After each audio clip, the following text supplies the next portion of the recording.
Shalom Bapak Ibu Saudara, kita meneruskan studi kita kristalisasi masih di kitab 2 Samuel ya. Dan kali ini sudah tema yang ke-19, ada di pasal 21. Kita akan bicara mengenai Daud yang menjadi letih lesu dalam peperangan ya. Ini peperangan terakhir yang dicatat yang di mana Daud terlibat langsung ya. Di pasal 21 ayat 15, ketika terjadi lagi peperangan antara orang Filistin dan orang Israel, maka berangkatlah Daud bersama-sama dengan orang-orangnya, lalu berperang melawan orang Filistin sampai Daud menjadi letih lesu, dikatakan begitu ya. Ini ada seorang, ini namanya orang Filistin ini Yishbi Benob. Ini termasuk keturunan raksasa. Ini kayak Goliat juga ini ya. Dikatakan di sini berat tombaknya 300 sikal ya, menyandang pedang yang baru dan menyangka dapat menewaskan Daud karena pada waktu itu Daud sudah menjadi letih lesu ya. Ayat 17, tapi Abisai anak Jeruja datang menolong Daud. Nah, kemudian orang Israel bilang ya, orang-orang Daud dibilang, janganlah lagi engkau maju berperang bersama-sama dengan kami, supaya keturunan Israel jangan punah bersama-sama engkau. Ya, jadi ini dengan kata lain nasihat daripada orang-orang Daud ini bilang, ya udahlah pensiun aja lah ya, nggak usah perang. Ya udah biar kami aja yang masih muda-muda. Nah, engkau dukunglah ya, diam di istana ya, memerintah dari sana, nggak usah ikut berperang ya. Sementara dalam kerajaan kita sudah belajar bahwa raja-raja itu di zaman itu selalu berperang, bahkan pada pergantian tahun mereka rutin itu peperangan. Karena memang demikianlah sifat dasarnya kerajaan, dia harus berperang ya, supaya dia bisa survive lah, artinya bertahan, dia mesti menyerang ya. Kalau enggak dia akan diserang dan akan musnah ya begitu. Nah, jadi Daud ini cuma masalahnya di sini Daud ya, karena dia sudah tua, makin tua ya tentu, dan tidak bisa perang lagi, udah letih lesu. Apa yang mau kita pelajari di sini? Yang kita mau pelajari, sebagaimana kita tahu bahwa kerajaan Daud itu merupakan simbol atau tanda ya daripada kerajaan Mesias yang dalam dimensi yang lebih tinggi, dimensi sorgawi ya. Di sini Daud dengan kerajaan jasmani, peperangannya tentu perang jasmani. Sementara kita dalam kerajaan Mesias itu peperangannya bukan peperangan jasmani, tapi Paulus bilang perjuangan kita bukan melawan darah daging, juga enggak dengan pedang jasmani, tapi kita dengan pedang roh, firman Tuhan. Dan musuh kita juga bukan musuh jasmani, perjuangan kita bukan melawan darah daging, tapi melawan kuasa-kuasa kegelapan, roh-roh jahat di udara dan sebagainya.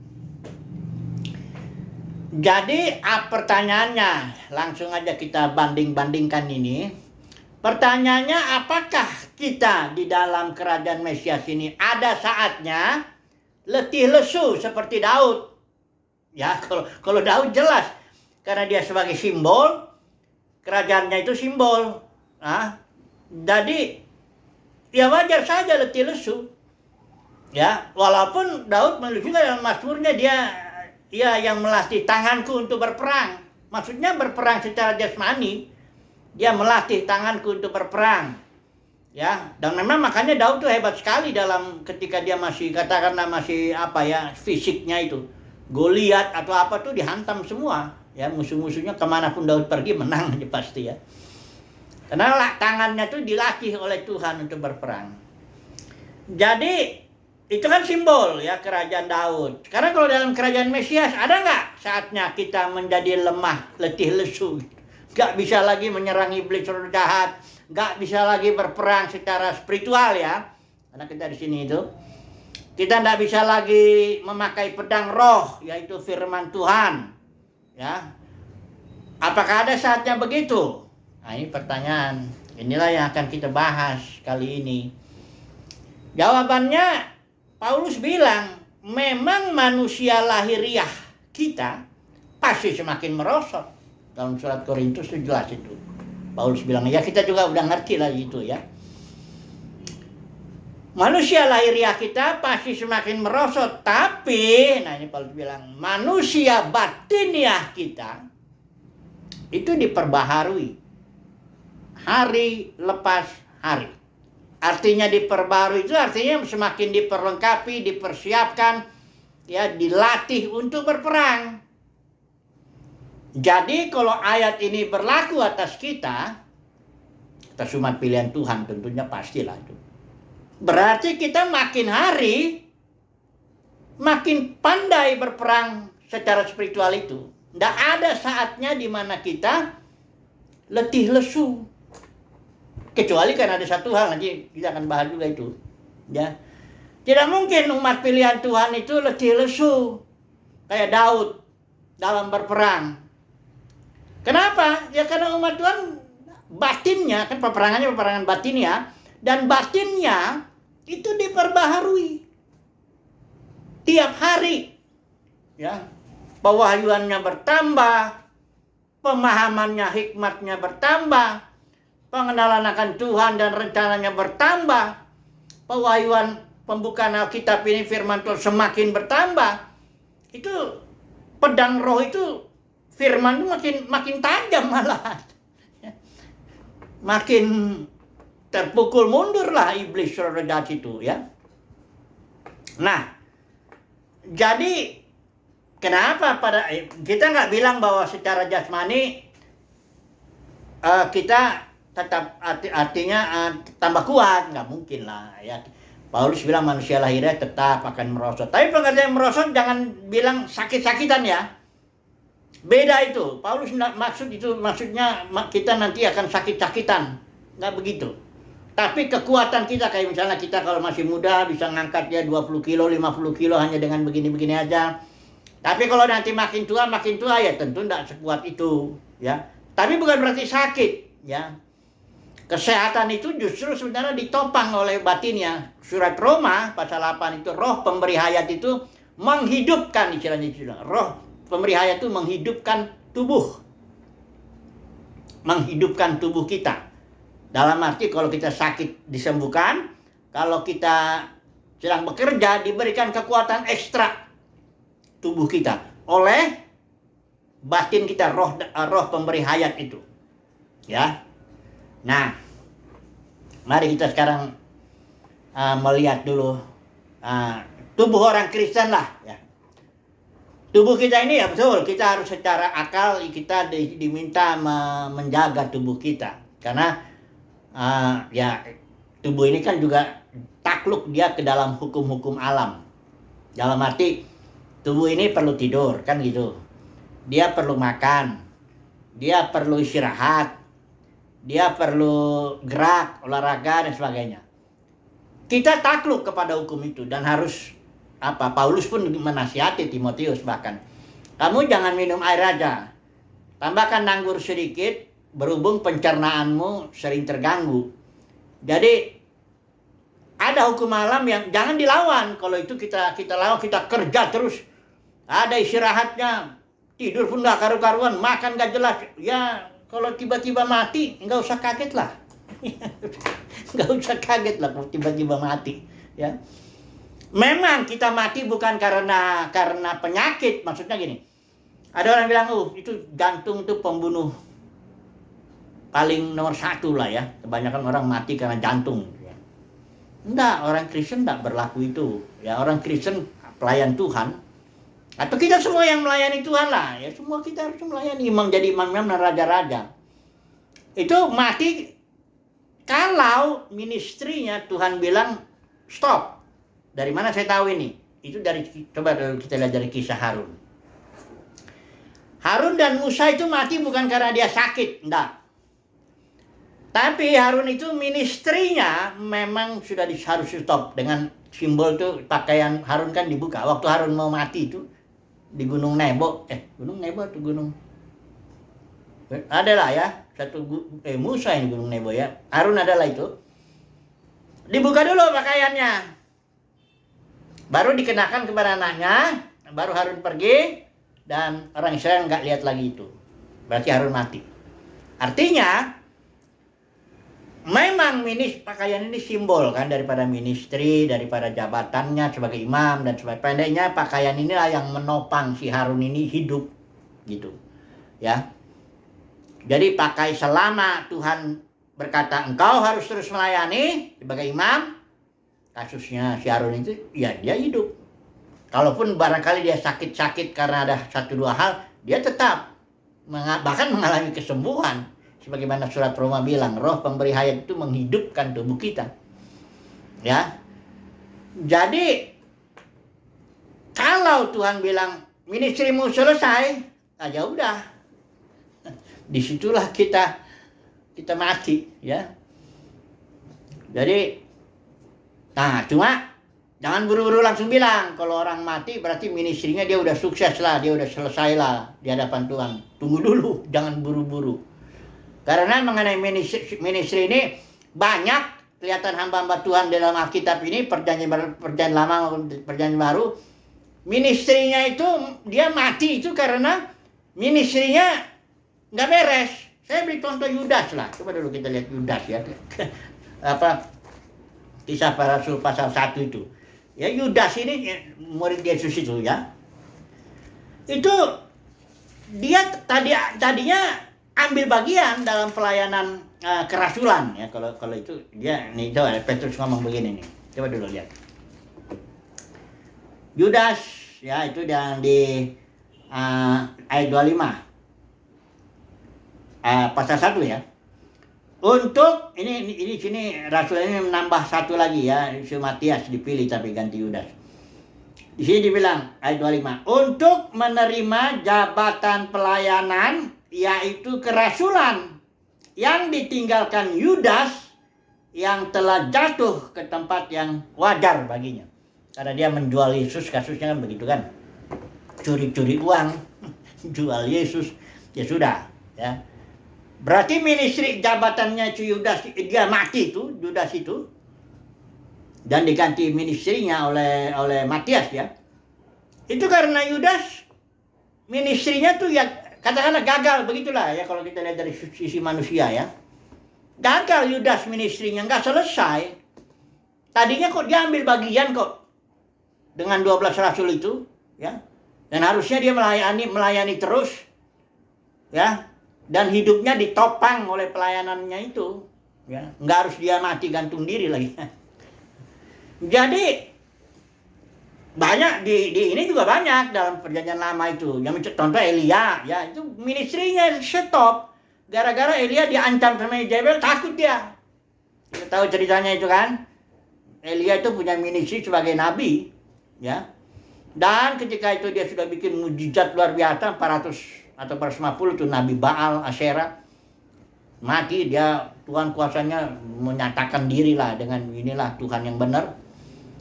Si Jezebel, bukannya Jezebel emang nggak takut, dia ancam ya, nyawamu akan menjadi salah satu dari nabi-nabi Baal itu yang apa.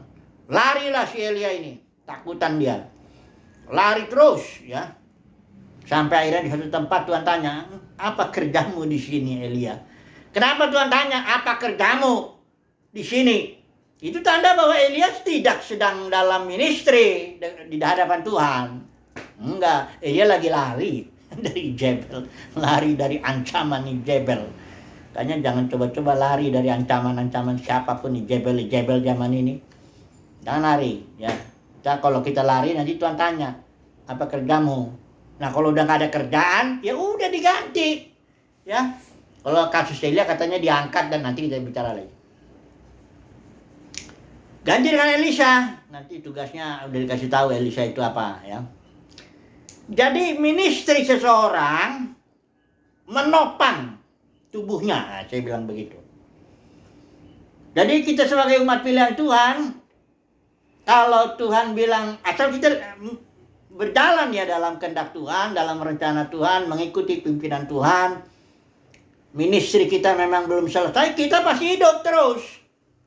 Ya dengan normal lah, jaga makan lah, makan 3 kali, doa baca, istirahatnya cukup, apa ya, ya normal lah kita hidup jaga kesehatan. Ya, enggak mati ya. Karena kenapa?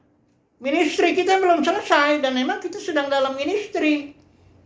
Nah, sekarang saya coba masuk contoh Rasul Yohanes. Kenapa Rasul Yohanes umurnya kok panjang banget ya? Itu kalau saudara melihat Yesus itu mati sekitar tahun 30 Masehi.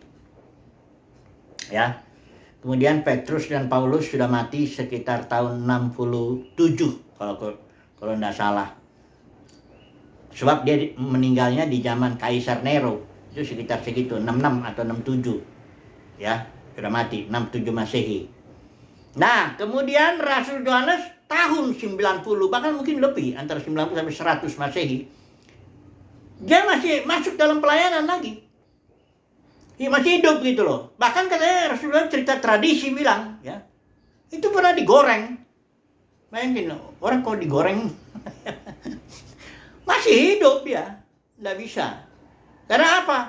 Rasul Yohanes masih memiliki ministry. Dia sedang menjalankan ministry. Nah, ministrinya ini menopang hidupnya, menopang tubuhnya, ya, makan minum pakaiannya. Saya yakin sih normal-normal aja, ya.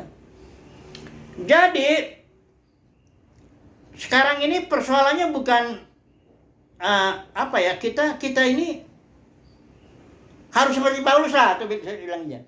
Kita harus bisa bilang seperti Paulus, aku telah mencapai garis akhir ministrinya dia ya. Aku telah mengakhiri pertandingan yang baik dalam ministri dan pertandingan ya. Aku telah memelihara iman, ini juga penting ya. Dan baru dia bilang setelah itu tersedia bagiku mahkota. Jadi jangan dulu kita bilang dengan buru-buru kalau orang mati, orang Kristen ya, pelayan Tuhan mati, terus kita bilang, oh tugasnya sudah selesai. Nah itu, ya untuk kalau menghibur keluarganya iyalah, ya nggak enak dong kalau dia udah mati kita bilang, ini matinya karena kena nggak beres nih pelayanannya nih, nggak enak, nggak mungkin.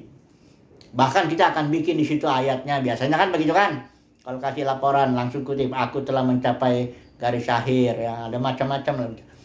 Nggak apa-apa lah, kalau sekedar menghibur ya nggak apa-apa lah. Tapi realita atau kebenarannya belum berarti begitu. Orang yang melayani Tuhan mati itu, ya Tuhanlah yang tahu ya. Entahkah dia mati memang betul pelayanannya udah selesai, atau dia mati karena dia nggak memelihara, dia menyimpang dari pelayanannya. Aduh, kalau saya nyebut nama seseorang pelayanan yang terkenal tuh nggak enak ya. Adalah pokoknya saya sebut, adalah ya, kalau saudara baca-baca itu di zaman waktu itu, zamannya Billy Graham tuh. Ada juga ada banyak-banyak apa. Bukan Billy Graham yang saya maksud ini ada seorang lah, pelayanan kesembuhan. Mujizatnya luar biasa. Di YouTube juga ada, saudara lihat. Kalau dia menyembuhkan orang, dia nggak tanya, kamu namanya siapa, tinggal di mana, sakitmu apa, nggak ditanya itu. Dia langsung dengan karunia-karunia yang banyak berlimpah karena Roh Kudus, dia udah bisa tahu. Kau tinggal di sini, kau namanya ini, kau penyakitnya ini, kau begini, sembuh dalam nama, sembuh. Itu di hadapan banyak orang. Nah, tapi ceritanya si kawan ini, ya menurut, dan saya yakin memang betul, dia nggak karunia pengajaran. Ya, dia karunia kenabian itu dan dengan banyak mujizat. Dia menyimpang. Dia masuk ke dalam karunia pengajaran, temannya sudah ini ngasih nasihat, kau kenapa mengajar kan? Ya bertahanlah engkau dalam panggilanmu sebagai seorang ya kenabian gitu, dengan karunia-karuniamu itu. Jangan masuk ke pengajaran. Karena ketika dia masuk ke pengajaran, dia ngajar yang enggak. Ya memang enggak karunia kok, ya. Kalau nggak karunia itu jangan menyimpang. Memang harus bertahanlah dalam panggilan kita. Dia menyimpang, mengajarkan yang aneh-aneh ya. Salah satu saya sebutlah yang anehnya ya. Katanya Kain itu hasil daripada iblis bersetubuh dengan Hawa, itu baru lahir Kain, si jahat itu katanya. Nah itulah, ada banyak lah ya. Akhirnya dia mati cepat. Nggak umur panjang, dari matinya pun tabrakan gitu, blak, mati. Banyak orang nggak kaget dia mati, karena banyak orang sudah menyadari, kalangan itu, satu kalangan di zaman itu udah tahu, ini kayaknya nggak lama nih, karena dia sudah menyimpang. menyimpang dari panggilannya, nggak setia dengan panggilannya sebagai seorang yang berkarunia kenabian. Ya karena ada satu dua hal ya maka jadi menyimpang, jadi pengajaran. Nah, jadi ministry kita ini sangat penting untuk tubuh kita ini. Jadi tubuh ini orang Kristen dia nggak hanya mati karena penyakit atau apa. Musa Harun nggak usah. Bahkan gini, sebenarnya orang kalau diselesai mati nggak usah sakit. Emang kalau mati mesti sakit? Enggak, ya. Nggak harus. Kalau emang selesai tugasnya, itu ada seorang kesaksian kalau nggak salah Smith Wigglesworth apa ya. Dia matinya dia, oh Tuhan Yesus sudah datang itu, menjemput saya, udah mati dia. Ya, jadi tapi ingat ya, ini sebelum saya ambil kesimpulan lah. Jadi bagaimana nih kesimpulannya nih kan? Kesimpulannya beginilah dulu, pembukaan dulu ya, bukan. Kesimpulannya gini. Peperangan kita itu tentu ya peperangan spiritual, kita bersifat batiniah, apa perjuangan kita nggak mungkin menjadi letih lesu seperti Daud.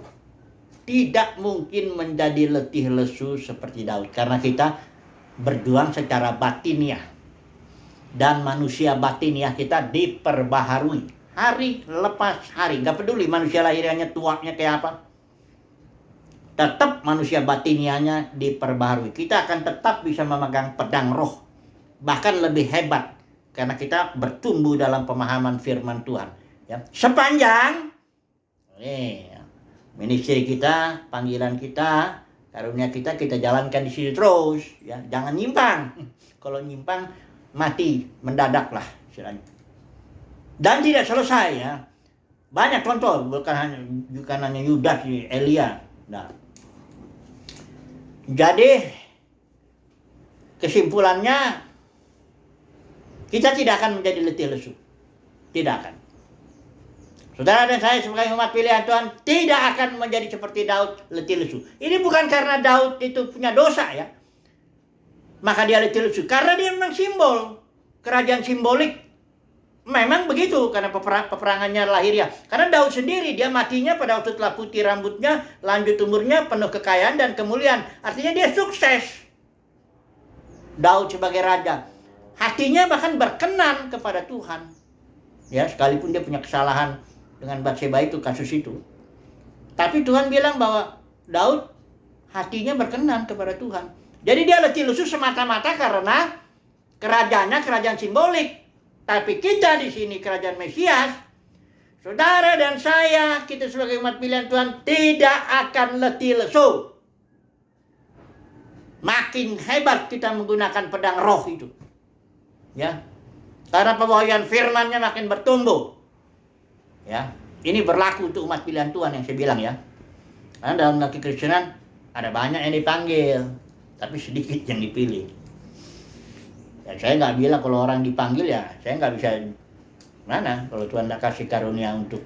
Karena dalam kekristenan ini udah jadi bukan batiniah, lahiriah perjuangannya.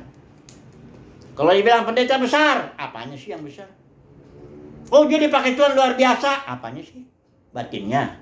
Siapa yang bisa tahu batinnya dia? Kan yang dimaksud itunya, lahiriahnya. Entah jumlahnya orang yang ditariknya, entah kekayaannya, entah sekolah teologinya, entah jiwa-jiwa yang apa. Pokoknya yang bisa diukur lah. Kalau batin orang siapa yang bisa mengukur? Keberhasilan kita itu batiniah. Tapi siapa yang mengukur? Karena Christ in you, the hope of glory. Kemuliaan kita juga batiniah. Di dalam batin masih belum dinyatakan. Ya. Tapi udah ada sih gejala-gejalanya. Saya sedikit lah. Ini kesimpulan tapi panjang. Sedikit lah ya. Batin kita juga bisa diukur. Tapi hanya kita dengan Tuhan yang tahu, yang bisa mengukur itu. Ukurannya apa? Ukuran batin kita itu. Ukur aja tingkat kepuasan kita. Asal kita jujur sama diri kita sendiri, ya. Kita bisa tahu itu bagi kita dan Tuhan yang tahu ya. sampai sejauh mana tingkat kepuasan batin kita. Karena itu ukurannya.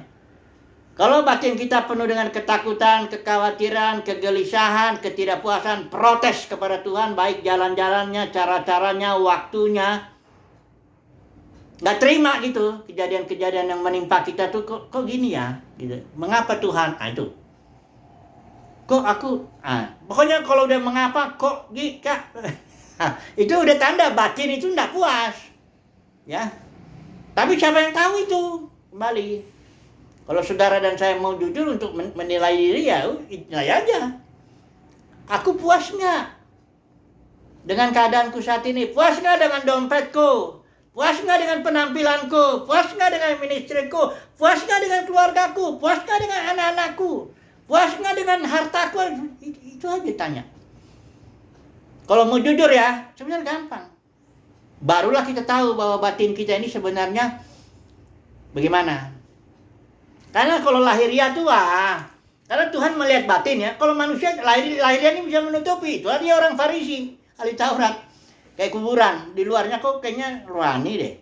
Di luarnya kayaknya kamu cari Tuhan deh. Dari luarannya kamu kayaknya melayani Tuhan deh. Luaran kamu kayaknya hebat kamu ya. Kalau khotbah tuh baca kita kayaknya hebat benar pengetahuan begini. Itu kan luarannya. Kayak kuburan kan luarnya mana ada orang kuburan luarnya jelek. Kuburan tuh selalu bagus luarnya. RIP ya, rest in peace. Bahkan kadang-kadang ada di situ gelar-gelarnya apa semua, fotonya apa semua bagus. Ada ayat Alkitabnya. Bagus. Nah itu, tapi di dalamnya kan. Nah, dan Tuhan melihat yang di dalam. Jadi, kembali kesimpulannya, tarik dulu. Ini kesimpulannya jadi penjelasan lagi. Pendeknya, kita tidak akan menjadi lemah lesu seperti Daud karena perjuangan kita batiniah. Ya, tapi kalau dunia Kristen yang banyak dipanggil ya itu udah lahiriah itu. Kemuliaannya pun udah kemuliaan lahiriah itu. Tapi umat pilihan Tuhan, ini kesimpulan ini untuk umat pilihan Tuhan ya. Kita tidak akan lesu seperti Daud, tidak. Ya. Karena perjuangan kita batinnya. Manusia batin kita diperbaharui hari lepas hari. Kita akan semakin segar, semakin strong, semakin puas, semakin sukacita di dalam batin ya. Orang lain nggak tahu. Itu aja lah ya. Haleluya. Amin.